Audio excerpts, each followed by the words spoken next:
আসসালামু আলাইকুম সবাইকে। তো আশা করি তোমরা সবাই ভালো আছো। তো আজকে আমি তোমাদের এসএসসি লেভেলের একটা এমসিকিউ নিয়ে হাজির হয়েছি। সেটা হচ্ছে x+1/x এর মানটা হচ্ছে 5। তাহলে এই x⁵ (1/x⁵) এর মান কত? তো তোমরা এটা যদি এমনি এমসিকিউ আকারে করো তাহলে এই ম্যাথটা কিন্তু অনেক বড় হবে। হ্যাঁ, তো আমি আজকে তোমাদেরকে দেখাবো যে ক্যালকুলেটর ব্যবহার করে কিভাবে তুমি খুব সহজেই এই এমসিকিউটা সলভ করে ফেলতে পারবা। তো চলো দেরি না করে আমরা শুরু করি। তো প্রথমত আমরা এই যে একটা ক্যালকুলেটর নিলাম, তো এইখান থেকে আমাদের যে কাজটা করতে হবে, এই যে প্রশ্নে যে মানটা দেওয়া আছে x+1/x এর মানটা কত 5, এই মানটা আমরা ক্যালকুলেটর সরাসরি উঠাবো। মানে ক্যালকুলেটর কিভাবে সরাসরি উঠাবো, দেখো এই যে তোমাদের এখানে আলফা বাটন আছে, এই আলফা টিপ দিয়ে প্রথম আলফা, এই যে দেখো এইখানে আমাদের যেটা ব্র্যাকেট আছে এখানে প্রেস করলে x উঠবে, বুঝছে?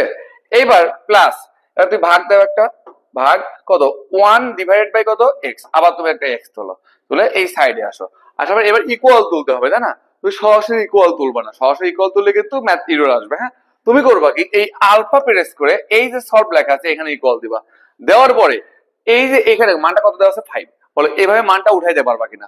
যদি এটা উঠাইতে পারো তাহলে তোমার এখন কাজটা একদম ইজি হয়ে গেল।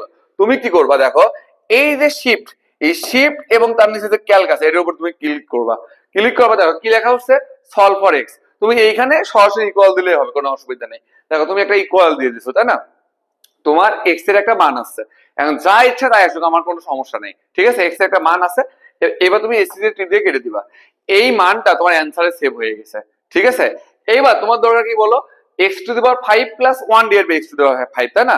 তাহলে এই মানটা যদি অ্যান্সারে সেভ হয়ে যায়, তুমি কি করবা, answer⁵, এবার নিচে এসে প্লাস, দেখো 1/answer⁵ তুমি এই মানটা শুধু ক্যালকুলেটর উঠাবা, তুলে তুমি যদি একটা ইকুয়াল দাও, তুমি দেখো তুমি কিন্তু অ্যান্সারটা পেয়ে গেলা। কত আসছে বলো তো, 20, কত হচ্ছে 25, তাই তো? তার মানে আমাদের অ্যান্সারটা কিন্তু বি নাম্বারটা। তুমি সহজে কিন্তু এই ম্যাথটা এইভাবে করে ফেলতে পারবা। আমি জাস্ট আরেকবার একটু রিপিট করে তোমাদেরকে আমি দেখাই, দেখো কি কাজ করবা, জাস্ট আরেকবার দেখো একটু। প্রথমে কি কাজ করবে, এখানে এক্স, তাহলে আলফা দিয়ে এখানে দেবে এক্স প্লাস, তারপর ভগ্নাংশ দিলাম 1 কত বলো এক্স, এই যে আবার এক্স দিলাম, এই মানটা ইকুয়াল কত আছে বলো 5। তাহলে এই মানটা তোলার পরে তুমি যে কাজটা করবা, কি বললাম, শিফট সলভ একবার দিলা, দেওয়ার পর তুমি এখান থেকে ইকুয়াল দিবা, দেওয়ার পর এইখানে আমাদের এক্স এর কিন্তু একটা মান কিন্তু এখানে আসছে, বলো আসছে কিনা? যা ইচ্ছা আসো, কোনো অসুবিধা নেই। এবার তুমি অন বাটন টিপ দিয়ে কেটে দিলা। এইবার তোমার যেটা কাজ হবে সেটা হচ্ছে কি, এই যে এইখানে যে মানটা দেওয়া আছে, আমার কত আছে বলো, প্রথম এক্স, এক্স মানে অ্যান্সার আছে, অ্যান্সার টু দি পাওয়ার কত 5, ঠিক আছে? প্লাস এইখান থেকে আবার তুমি কি কাজ করবা, 1/answer টু দি পাওয়ার কত বলো 5। তো এইটা দিয়ে তুমি ইকুয়াল দিয়ে দেবে, দেখবে তোমার অ্যান্সার হয়ে যাবে, ঠিক আছে? এইবার তোমরা যাদের 100 এমএস ক্যালকুলেটর আছে, অনেকে কিন্তু এটা পারবা না এইভাবে করতে, তাই তো?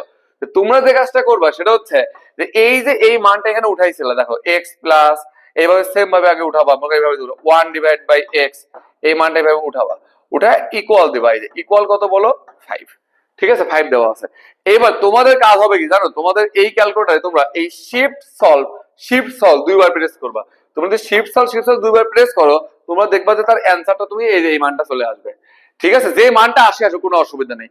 এইবার তুমি সেম ভাবে কি করবা, ব্র্যাকেট দিবা, অ্যান্সার টু দি পাওয়ার কত 5, তারপর কি আছে বলো প্লাস, আবার ব্র্যাকেট দিলাম 1/answer, তার উপরে কত পাওয়ার কত 5, এইটা দিয়ে তুমি যদি ইকুয়াল করো তাও দেখো তোমার কত আসছে বলো তো 25।